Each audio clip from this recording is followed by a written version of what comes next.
She is she's an amazing comedian, just with the routine she normally does, but showing up and being one of the featured speakers at the White House Correspondent Center, and everybody knew what they were going to get into. All this with her on the podium, all this faux outrage from the right just cracks me up. Did the right have any problem when George Bush wandered around in a video looking for the weapons of mass destruction? Are they here? Are they over here? I mean, people die from that stuff.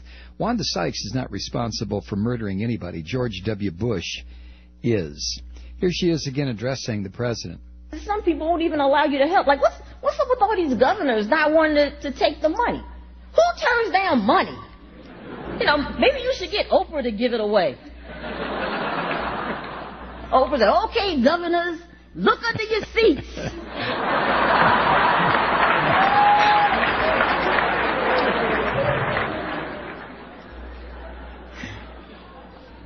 I know Governor Palin, she's not here tonight. She pulled out at the last minute.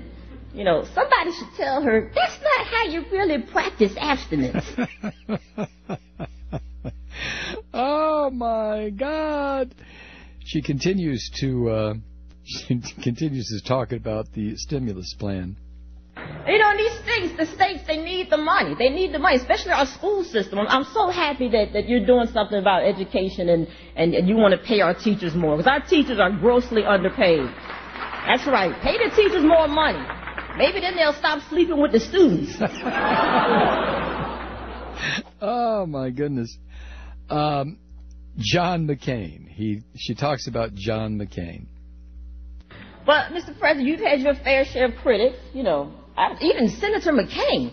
Senator McCain gave you grief about the new helicopters that you didn't order. You know, I think Mr. McCain was just a little bitter because he wanted to be in the new helicopters. But I'm to tell Mr. McCain, like, Mr. McCain, I'm sure if you ask nicely, your wife will buy you a helicopter. And then, of course, the pig man. Rush Limbaugh, one of your big critics. Boy, Rush Limbaugh said he hopes this administration fails. You know, so you said, I hope America fails. You're like, I don't care about people losing their homes or jobs or our soldiers in Iraq. He just wants the country to fail. To me, that's treason. He's not saying anything differently than what Osama bin Laden is saying. You know, you might want to look into this, sir, because I think maybe Rush Limbaugh was the 20th hijacker, but he was just so strung out on Oxycontin he missed his flight. And the laughter and the groans from the audience on that one was wonderful. And of course, to the guy who is just so furious that the new rising star at Fox News is really Glenn Beck. Sean Hannity said he was going to get waterboarded for charity for our armed forces. He hasn't done it yet, I see. You know, talking about he can take a waterboard. Please. Yeah, okay, yeah, you may want to get waterboarded by someone you know or trust, but, you know, let somebody from Pakistan waterboard him. Keith Olbermann, let Keith Olbermann waterboard him. He can't take a waterboard. I can break Sean Hannity just by giving him a middle seat in coach.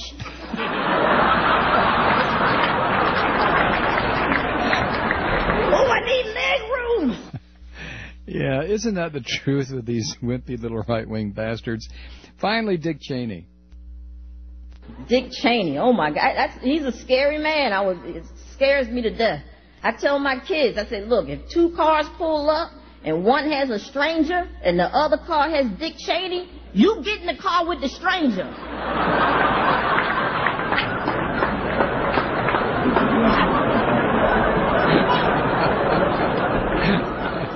Dick Cheney is trying to defend torture. He's trying to defend torture. He goes, yeah, well, they should release the memos to show all that good information we got from our practices. You can't defend torture. That's like me robbing a bank and then going in front of the judge and saying, yes, Your Honor, I robbed the bank, but look at all these bills I paid. Oh, my God. I could listen to her for hours, just hours. I just love listening to Wanda Sykes.